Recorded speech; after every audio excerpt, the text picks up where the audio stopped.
This YouTube channel does not promote any violent, harmful, or illegal activities. All content provided by this channel is meant for an educational purpose only.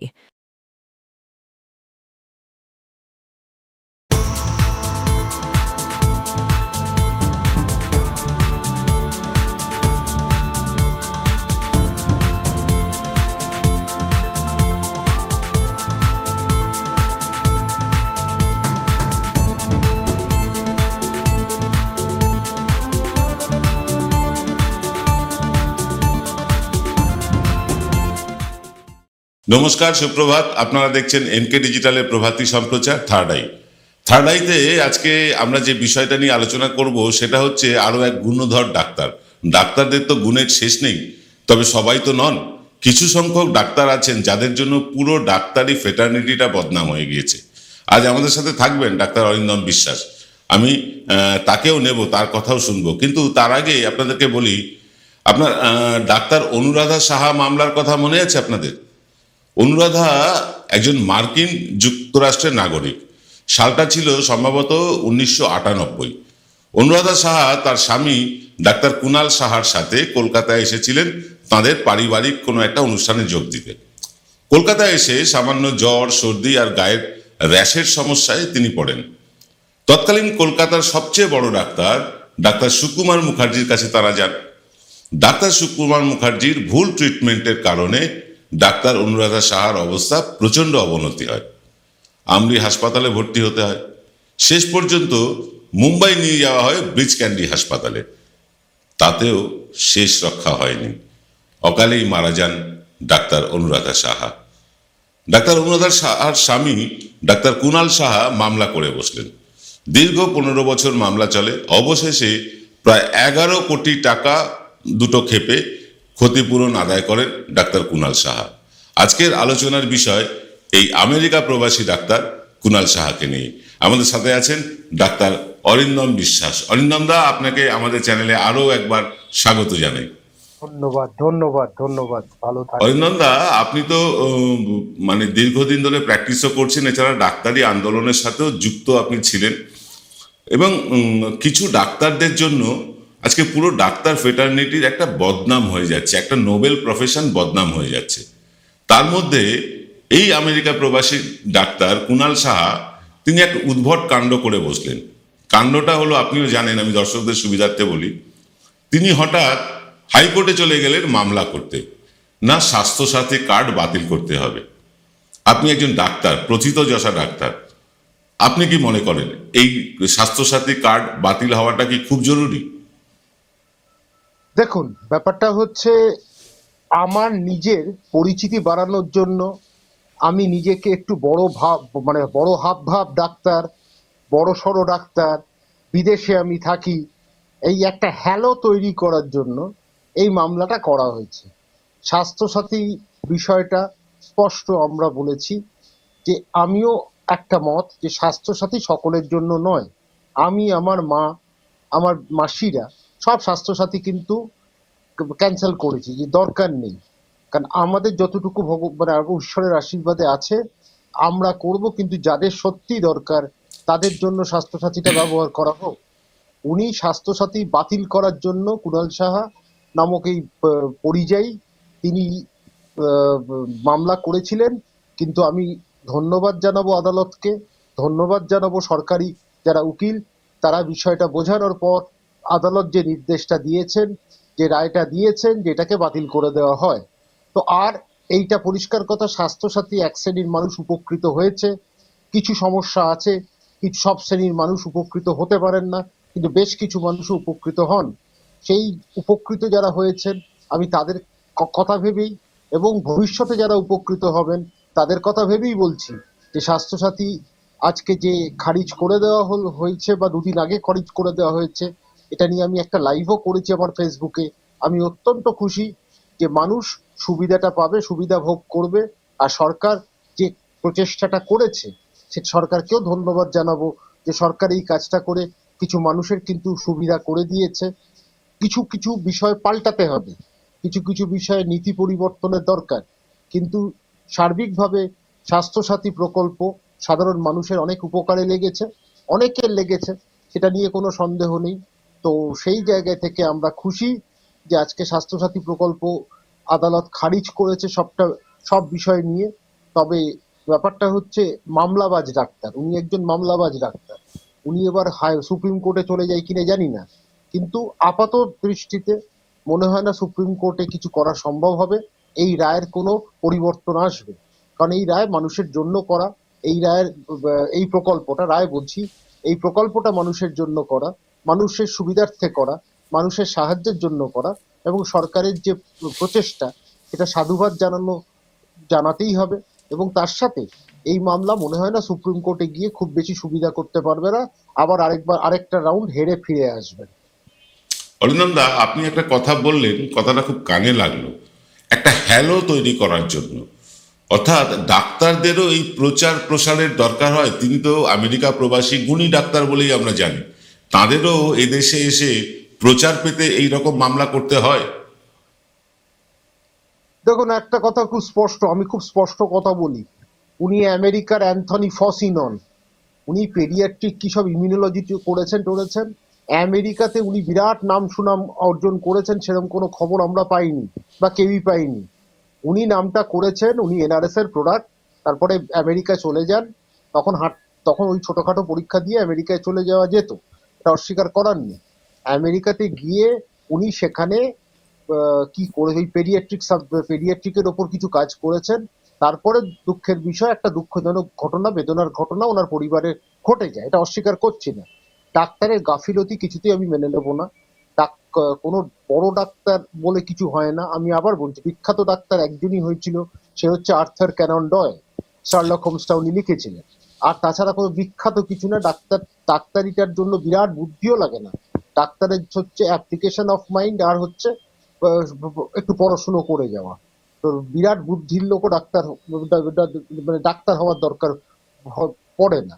কিন্তু যেটা হচ্ছে, উনি আমেরিকার প্রবাসী, উনি এখানে এসে একটা মামলায় পড়েছিলেন। তার জন্য তখন দুটি কাগজ, আমি আর নামটা বলছি না, যদি দরকার হয় সেটা বলেও দেবো, তারা তখন প্রচন্ড ওনাকে নিয়ে একটা বাড়াবাড়ি শুরু করে। এবং উনি সব থেকে যেটা খারাপ করেছিলেন, যে মেডিকেল কাউন্সিলের সবাই খারাপ। এবং আপনি দেখবেন একটা ভিডিওতে, আমি এটা মুখে বলে ফেললাম আর বাংলা, এরকম একটা কথা হয়েছিল। আমি যখন বলেছিলাম 99% ডাক্তার কিন্তু সৎ, তখন উনি বলেছিলেন আমার কোনো সাইন্টিফিক স্টাডি নেই, এইসব যেটা বলতে পারেন আমেরিকান অ্যাকসেন্টে বাংলাটা। তো তার উত্তরটা আমি ওনাকে দিয়েছিলাম। উনি তারপর দন্ত বিকাশ দেখালেন, মানে অর্থাৎ বোকা হাসি যেটাকে বলে। তারপর পুরো প্রোগ্রামটাতে ওনাকে একদম চুপ করিয়ে দিয়েছিলাম। ওনার একটাই কাজ সুকুমার মুখার্জির বিরুদ্ধে, নিশ্চয়ই সুকুমার বিরুদ্ধে থাকতে পারে। এবার সুকুমার মুখার্জিকে যখন বঙ্গবিভূষণ দেওয়া হয়, সেই সময় গিয়ে উনি হাইকোর্টে মামলা করেন। আবার হাইকোর্টে গিয়ে উনি ফেরত আসেন, হাইকোর্ট বলে এটা কোনো মামলাই হতে পারে না, খারিজ হয়ে যায়। তো সেই জায়গায় ওনার সুকুমার মুখার্জির প্রতি একটা বিরক্তি থাকতে পারে, কারণ হতে পারে একটা ডাক্তারের প্রতি।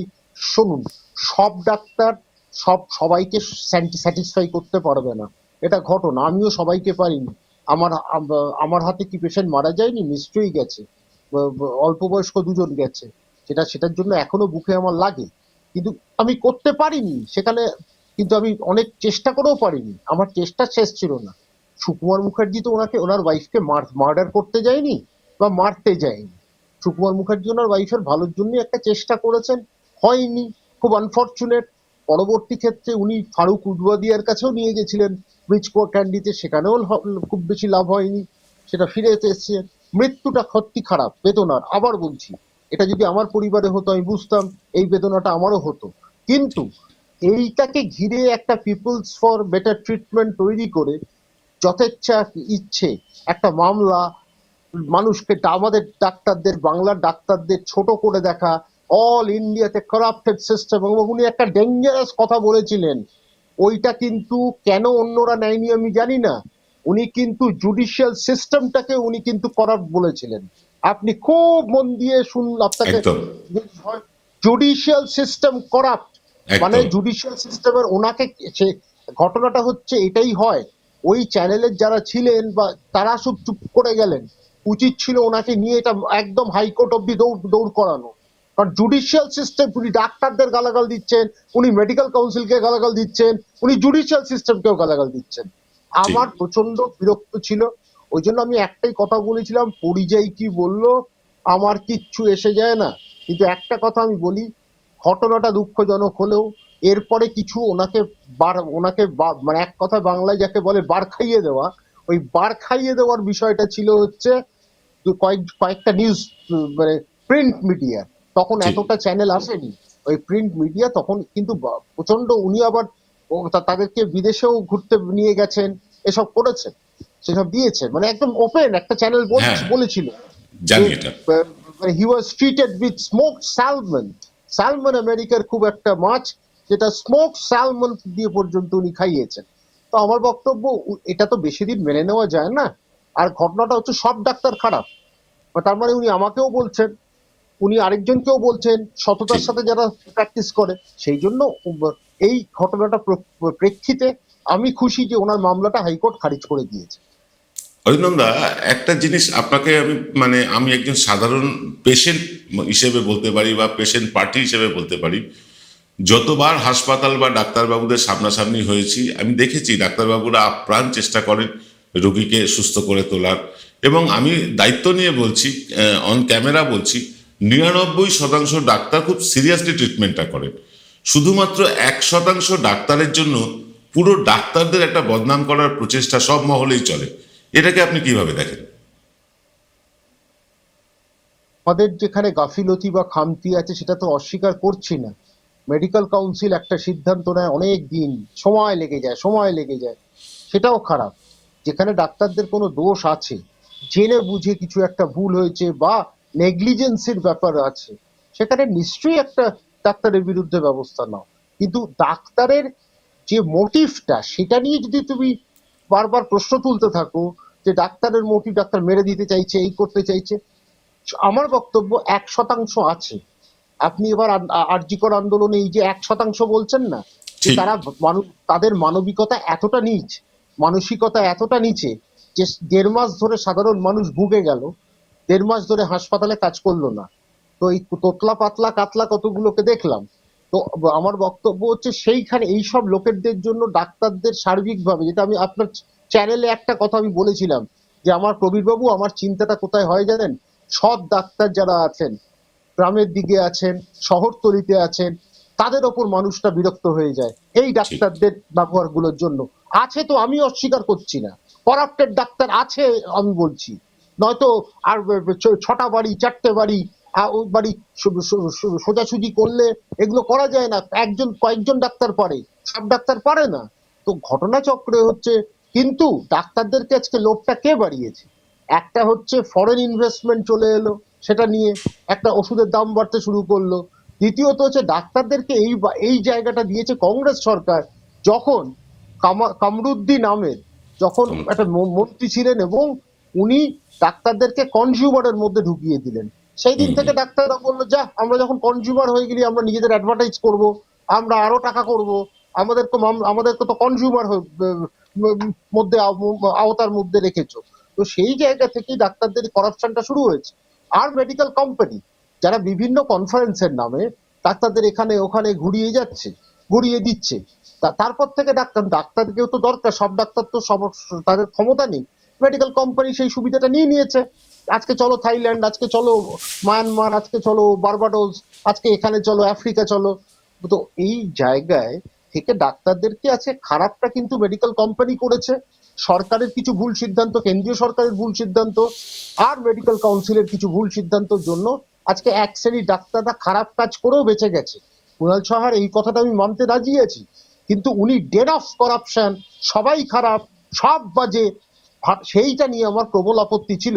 এবং সে কারণে সেদিন আমি পরিযায়ী বলে যা বলার অন্যকে বলেছি, উনি দন্ত বিকাশ দেখাতে পেরেছেন, বেশি আর কথা বলতে পারেননি।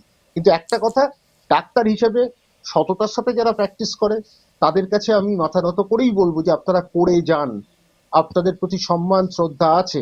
কিন্তু ডক্টরস ফোরাম তৈরি করেছে 3-4টে মাল, তাদের মুখ দেখলে আপনি বুঝতে একটি তো তৃণমূলে চলে গেল, আর বাকিরা হচ্ছে সব, তারা কখনো বা বাম, এবং তারা ক্যাপিটালিস্টও, বাম অ্যান্ড ক্যাপিটালিজম তাদের মিশ্রণ। তো সেই কারণে তারা প্রচুর টাকা ফিজ, আপনি চিন্তা করতে পারবেন না। মানে এদের যদি ফিজ দেখেন ভাবতে পারবেন না, কারুর 1800, কারুর 2000। আরে মানুষ পারবে কোত্থেকে 2000 টাকা দিয়ে বারবার তোমাকে দেখাতে পারবে সাধারণ বাঙালি? এই জায়গাটা আমার আপত্তি আছে, কিন্তু সেখানে সরকার বসে থাকলে তো হবে না।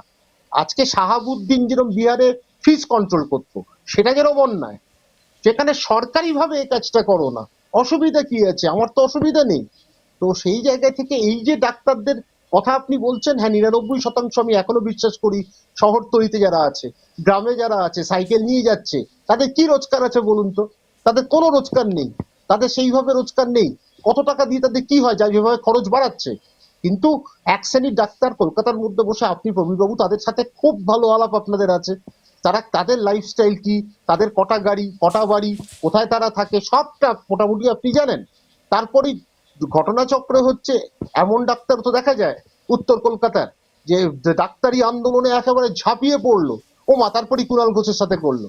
এর কারণটা কিছুটা কিছুটা খবর আসে, সেগুলোও জানা অনেকেই। তো আপনিও জানেন। তিনি আবার বোঝাপড়া করা শুরু করে দিলেন, মেটাতে গেছিলেন, কি মেটাতে গেছিলেন সেটা এখন আস্তে আস্তে সবাই জানে।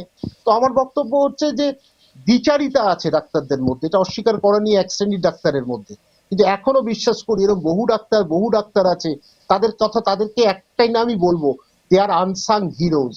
তাদের নিয়ে আমরা গাই না, তাদের নিয়ে আমরা গাজন করি না, আমরা গাজন তৈরি করি না, তাদের কথা বলি না, কিন্তু তারা উপকার করে যাচ্ছে, মানুষের সেবাদান করে যাচ্ছে প্রতিনিয়ত, এবং প্রত্যেক দিন করে যাচ্ছে সততার সাথে। সেই ডাক্তারদের কথা বলতে অরিন্দম বিশ্বাস আছে, এবং অরিন্দম বিশ্বাস জোর কদমে বলবে সেই কথাগুলো, সেটা নিয়ে কোনো অস্বীকার করবে না।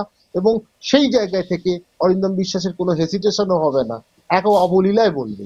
কিন্তু না, আবার সাদাকে সাদাকে সাদা, কালোকে কালো বলা ডাক্তার আমি আমার জীবদ্দশায় যে কজন পেয়েছি তার মধ্যে অন্যতম সেরা অরিন্দম বিশ্বাস, এর মধ্যে কোনো ভুল নেই। আপনি কথা প্রসঙ্গে দুটো কথা বললেন, একটা খুব গুরুত্বপূর্ণ কথা বললেন যে ফিজের ঊর্ধ্বসীমা সরকারের পক্ষ থেকে বেঁধে দেওয়া উচিত। একটা অসাধারণ প্রস্তাব আপনার। এই প্রস্তাবটা আমরা নিশ্চয়ই স্বাস্থ্যমন্ত্রকে আমাদের চ্যানেলে লেটার হেডে আমরা পাঠাবো আপনার নাম করে। আর 2 নম্বর, আপনি আরজিকরের প্রসঙ্গটা তুললেন। অনিন্দম দা, আরজিকর প্রসঙ্গ যখন এলোই, শেষ প্রশ্নটা করি। আরজিকরে নির্যাতিতার মা বাবা হঠাৎ আরজিকর হাসপাতালটাকে একটা ব্রথেলের সাথে তুলনা করছেন।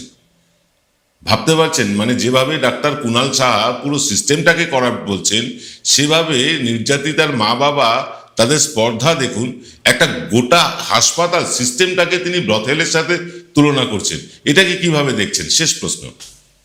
একটা কথা বলি প্রবীরবাবু, একটা অনুরোধ করব আমি তৃণমূল কংগ্রেসের কুণাল বাবুকে, আপনার সাথে নিশ্চয়ই কোন যোগাযোগ আছে একজন সাংবাদিক হিসেবে।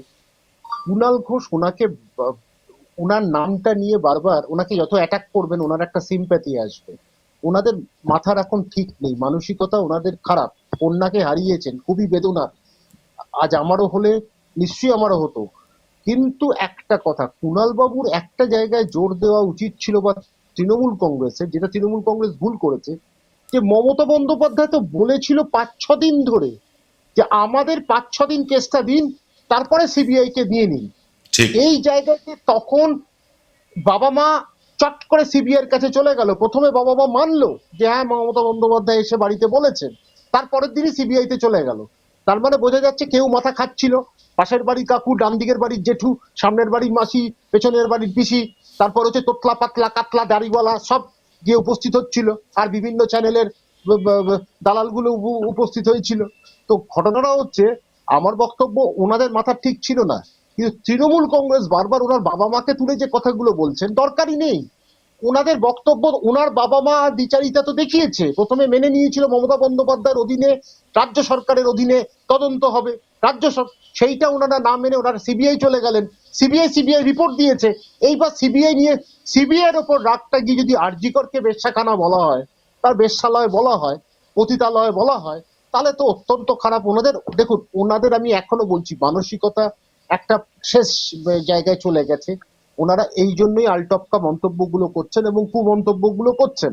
এবং ঘটনাচক্রে এই যে সোনাগাছি কথাটা না, এই পঙ্কজ দত্ত নামক ওই পুলিশ অফিসার, শিখিয়ে দিয়ে গেছেন। পঙ্কজ দত্তকে আপনাকে একটা ছোট্ট কথা বলে দিচ্ছি আমি, জেনে রাখুন, পঙ্কজ দত্ত লোকটা খুব ভালো হতে পারে, সৎ হতে পারে, কিন্তু সে ভগবান ছিল না।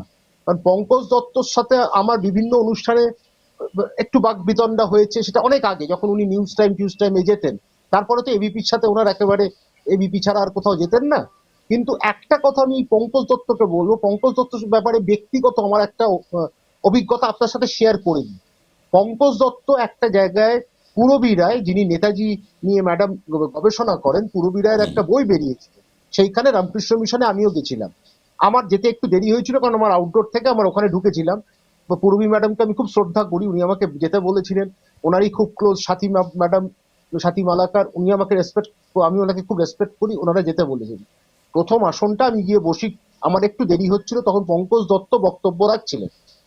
কোনো কারণ নেই, কোনো কারণ নেই, আমি ঢুকলাম, হট করে পঙ্কজ দত্ত নেতাজি ছেড়েই হঠাৎ বললেন ডাক্তাররা ভীষণ করাপ্ট হয়ে গেছে।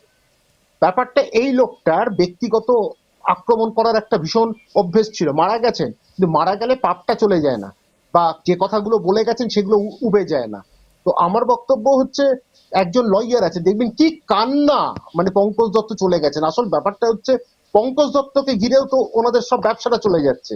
এই পঙ্কজ দত্ত সোনাগাছি বলার পর এই সোনাগাছিটাকে এত ফেমাস করে দিয়েছে, মানে এখন তিলোত্তমা বাবা মাও বলছেন। কিন্তু আমার বক্তব্য হচ্ছে, ওনার বাবা মা বক্তব্য গুরুত্ব না, এর পেছনে বার করতে হবে মাথাটাকে। ওনাদের মাথায় এই কথাগুলো সাংবাদিকদের বলছে। আর একটা কথা আমাকে বলবেন প্রবীর বাবু, আপনি এই কুরুচিপূর্ণ মন্তব্যটা বাইরে আনতেন, আমাকে একটু বলুন তো। আপনাকে যদি পুরো না, দায়িত্ব দেওয়া, আমাদের আমাদের চ্যানেলে যদি ছবিও উঠতো, এই ছবি আমরা দেখাতাম না। তাহলে তার মানে সেই সাংবাদিক কতটা নোংরা, বা সাংবাদিকের চ্যানেলের তারা অ্যাসাইনমেন্ট বলুন, যারা মানে এডিটোরিয়াল বোর্ড বলুন, তার মানে তারা এটাকে দেখিয়ে মানুষের চিমটিটা কাটাতে চাইছে যে সোনাগাছি এখানে আবার এলো, সোনাগাছি ফিরে এলো। এক পঙ্কজ দত্ত এনেছিল, তারপর পঙ্কজ দত্তর ভূত তারা করে বেড়াচ্ছে। কিন্তু পঙ্কজ দত্তর ভূত না, আদপে কোন মানুষটা ওদেরকে এইসব কথাগুলো বলাচ্ছে সেটা দরকার আছে।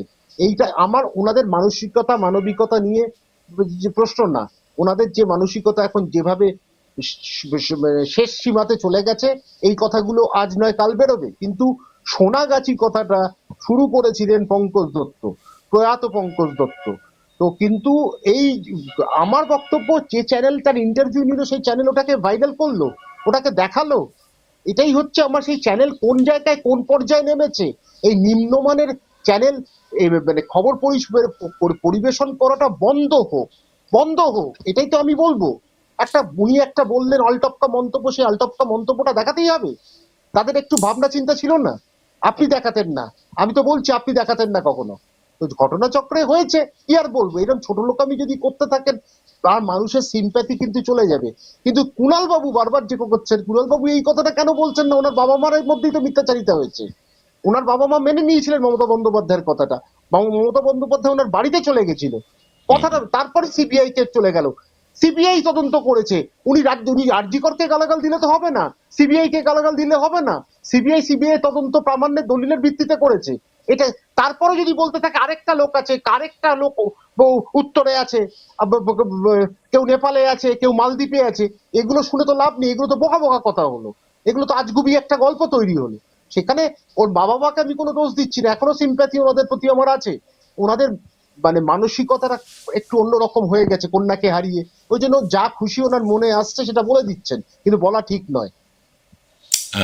আমরা কথা বলছিলাম ডাক্তার অরিন্দম বিশ্বাসের সাথে, যিনি সাদাকে সাদা আর কালোকে কালো বরাবর বলে আসেন।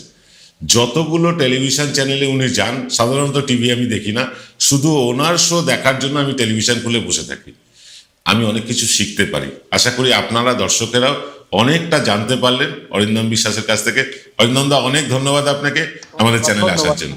খুব ভালো থাকবেন। নমস্কার। জয়গুরু রত্নভান্ডার জ্যোতিষ সেবা, এখানে গোল্ড মেডেলিস্ট জ্যোতিষী বসেন। হাই কোয়ালিটির আসল গ্রহরত্ন সবচেয়ে কম দামে এখানে পাওয়া যায়। স্থান বেলঘড়িয়া, রানী পার্ক, বটতলা, 2 নম্বর রেলগেটের নিকটে। 9681345722 এবং 9007778922। Found Kolkata's first ever sweet shop serving so unique items like Dab Malai Curry, Motichur Truffle, Gajor Borfi, Dab Kalakand, and I had to try them. শুধু তাই নয়, শক্তিগড়ের ল্যাংচা, বর্ধমানের সীতাভোগ, মালদার পোস্তকদম, বহরমপুরের ছানা বড়া, এগুলো সবকিছু খেতে হলে আর এত দূরে যেতে হবে না। সুন্দরিনী ন্যাচারালসে পেয়ে যাবে পশ্চিমবঙ্গের বিখ্যাত 10টা জেলার মিষ্টি all under the same roof. এদের বেস্ট সেলার্স কচি ডাবের শাঁস দিয়ে বানানো ডাব মালাইকারি আর কলা পাতায় মোড়া গুড়ের সন্দেশ পাতুরি আর আ মাস্ট ট্রাই।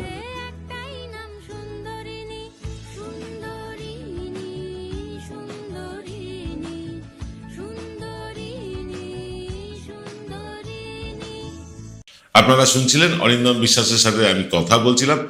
অসাধারণ যুক্তি নির্ভর কথা বলেন এবং ডাক্তার কুণাল সাহা থেকে শুরু করে একেবারে অভয়ার মা বাবা পর্যন্ত সবটাই তিনি পরিষ্কার বললেন, সমালোচনা করতে একেবারে পিছপা হননি। কেমন লাগলো এমন এই অনুষ্ঠান আপনারা আমাদের লিখে জানাবেন। দেখা হবে আজ রাত 8টায় এক্স ফ্যাক্টরে। সকলে ভালো থাকবেন, নমস্কার।